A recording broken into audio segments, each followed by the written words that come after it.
इस कहानी की शुरुआत में हमें एक आदमी को दिखाया जाता है जिसका नाम क्रिश्चियन लोंगो है।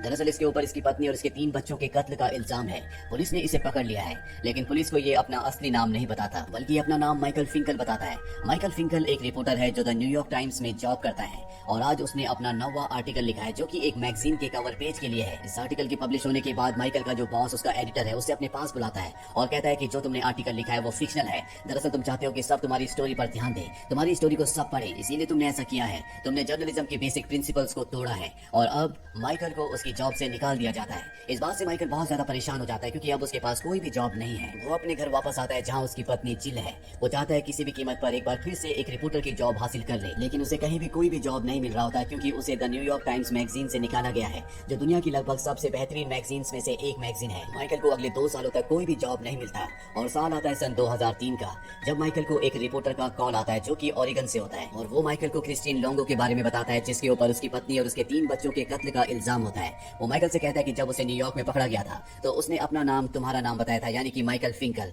साथ ही उसने पुलिस को ये भी बताया था कि द न्यूयॉर्क टाइम्स में वो जॉब करता है। तुम्हारी इस बारे में क्या राय है? माइकल को क्रिश्चियन के बारे में, इस मर्डर मिस्ट्री के बारे में कुछ भी नहीं पता होता और वो तय करता है कि वो इसी कहानी के ऊपर रिसर्च करेगा, इसे डेवलप करेगा और इसे पब्लिश करेगा ताकि उसकी जो इमेज खराब हुई है वो एक बार फिर से सुधर जाए। इसीलिए सबसे पहले वो लोंगो को एक लेटर लिखता है कि मैं तुमसे मिलना चाहता हूँ। जल्दी उसे उसका जवाब मिल जाता है। लोंगो उससे मिलने के लिए तैयार हो चुका है और अब माइकल जेल में लोंगो के सामने बैठा होता है और सबसे पहले उससे सवाल पूछता है कि तुमने मेरा नाम यूज क्यों किया। वो बताता है कि मैं हमेशा मैगजीन में तुम्हारे आर्टिकल्स पढ़ा करता था जो मुझे बहुत पसंद थे, इसीलिए जब पुलिस ने मुझे पकड़ा तो मैंने तुम्हारा नाम अपना नाम बता दिया।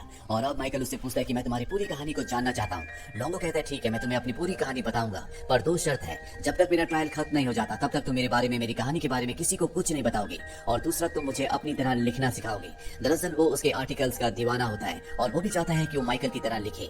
माइकल उसकी बात मान जाता है। इसके बाद माइकल उससे कई बार मिलता है। वो उसके बारे में बहुत कुछ जानने की कोशिश करता है। हालांकि लोंगो उसे बहुत कुछ बताता है लेकिन वो हमेशा अपने अपराध के बारे में टाल मटोल करता है। इसी तरह से कई महीने बीत जाते हैं। लोंगो कई बार माइकल को उसके घर पर, उसके पते पर उसे खत में लिखता है, उसे अपने बारे में बताता है और एक दिन वो उसे 80 पेजेस की नोटबुक में लिख कर भेजता है जिसमें उसने अपनी जिंदगी की उस हर एक गलती को लिखा होता है जो उसने अपनी पूरी जिंदगी में की है। इस नोटबुक का नाम होता है रॉन्ग टर्न। जब वो रॉन्ग टर्न पढ़ता है तो उसे समझ में आ जाता है कि उसकी और लोंगो की राइटिंग की शैली हूबहू एक जैसी है।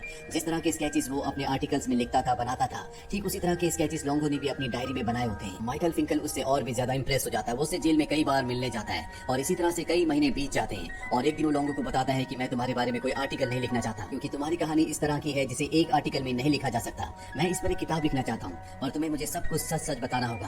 क्या तुमने अपनी पत्नी और 3 बच्चों को मारा था? लोंगो साफ साफ मना कर देता है। वो कहता है कि मैंने उन्हें नहीं मारा था और अब लोंगो को कोर्ट में जज के पास पेश किया जाता है जहाँ पर उस पर आरोप होता है कि उसने अपनी पत्नी और 3 बच्चों का कत्ल किया है, लेकिन लोंगो साफ साफ मना कर देता है। वो कहता है कि मैं सिर्फ अपनी पत्नी और एक बच्चे की मौत का जिम्मेदार हूँ।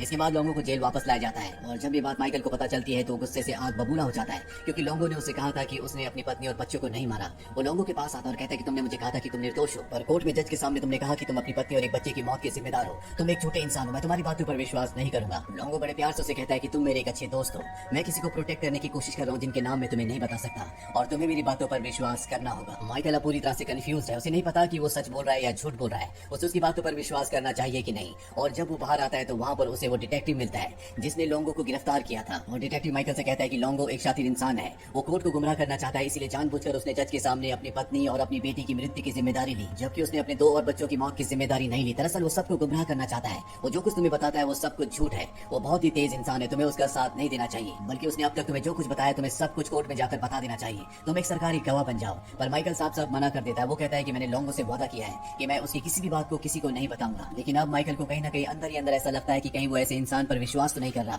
जिसने अपनी पत्नी और 3 मासूम बच्चों को मार दिया। वही लोंगो को दिखाया जाता है जहाँ पर उसका कोर्ट में एक और ट्रायल होता है। जज उसे सब कुछ सच सच बोलने को कहता है। लोंगो जज को बताता है कि उस दिन मेरा और मेरी पत्नी का पैसों की वजह से झगड़ा हुआ था और जब मैं शाम को घर लौटा तो मैंने देखा कि मेरी 2 बेटियां गायब है। मेरी एक बेटी बेहोश थी और मेरी पत्नी रो रही थी और जब मैंने अपनी पत्नी से पूछा कि मेरी बच्चियां कहाँ पर है तो उसने बताया कि मैंने उन्हें पानी में डुबाकर मार दिया। इस बात से मुझे बहुत गुस्सा आया। मैं अपना आपा खो बैठा और मैंने अपनी पत्नी को मार दिया। उस वक्त तक मुझे ऐसा लग रहा था कि मेरी 3 बच्चियां मारी जा चुकी है, लेकिन मेरी वो बेटी जो बेहोश थी अब भी उसकी सांसें चल रही थी। पर अब मेरी जिंदगी में कुछ भी नहीं बचा था। मेरा पूरा परिवार खत्म हो चुका था और मैं नहीं चाहता था कि मेरी बेटी इस दुनिया में अकेली रहे, इसीलिए मैंने उसे भी मार दिया। लोंगो की इस गवाही के बाद सबके सब शॉक्ड हो जाते हैं। सब सोचते हैं कि कोई कैसे अपनी छोटी सी बच्ची को मार सकता है। जज को भी उसकी बातों पर, उसकी गवाही पर विश्वास नहीं होता। उन्हें पूरा यकीन है कि लोंगो झूठ बोल रहा है और उसी ने अपनी पत्नी और 3 बच्चियों को मारा है। इसीलिए लोंगो को मौत की सजा सुनाई जाती है और उसे डेथ रो भेजने का हुक्म दिया जाता है। लोंगो यहाँ पर माइकल को देखता है। उसके चेहरे पर, उसकी आंखों पर अजीब सी चमक होती है। ये देखकर माइकल को बहुत गुस्सा आता है। उसे पूरा विश्वास हो जाता है कि अब तक लोंगो ने जो भी कहानी उसे सुनाई थी वो सब झूठ थी।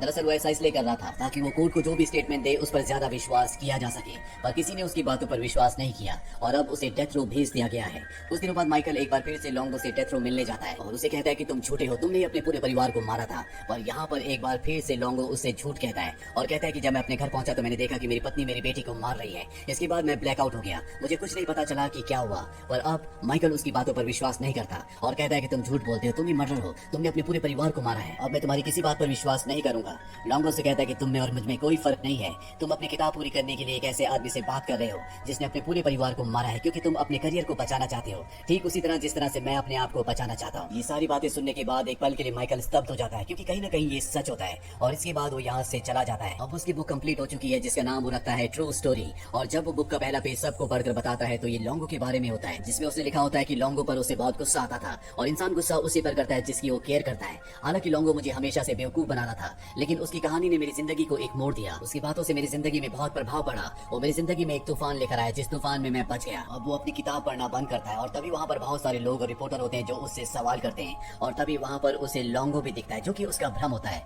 लोंगो से कहता है कि मैंने अपनी आजादी को खोया है, लेकिन तुमने भी कुछ न कुछ खोया होगा।